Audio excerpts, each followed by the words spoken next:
As a surfer takes off, they are faced with all sorts of decisions that determine how well they will perform. And many of these decisions are in response to what a wave presents to them in the form of the type of section faced. Perform the appropriate manoeuvre for a section entered and the surfing will be powerful and smooth, with no loss of speed.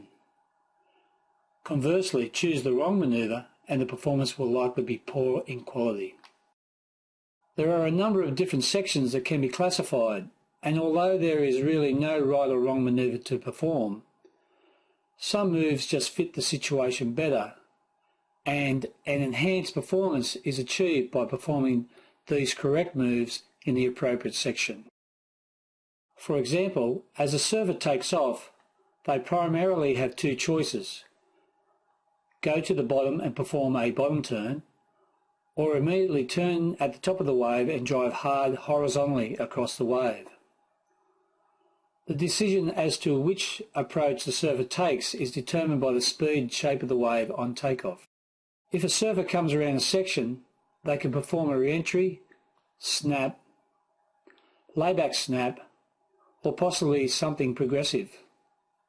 Which move performed is determined by whether the wave has a lip to hit, a steep face, or a launch section. It is also important to take into account what the next section is likely to offer, as surfers should always be performing individual manoeuvres with a view to creating strong and successful combinations. When a surfer is faced with a long unbroken section, they can drive under it and look to perform some sort of face manoeuvre, or they can throw themselves into the lip and float the section. Floating over these sections demonstrates enhanced commitment, and additionally the surfer maintains their speed more effectively to enter the next major manoeuvre section of the ride. In fat sections, not many options here. Cutbacks, however, allow a surfer to perform a committed turn with height and to maintain their speed. But again, it all depends on what the next manoeuvre opportunity presents, as it may be more appropriate to drive across the flat section to perform a dynamic move in the following section. And when the surfer gets to the final manoeuvre section, all manoeuvre options are on the table, depending on what the wave presents.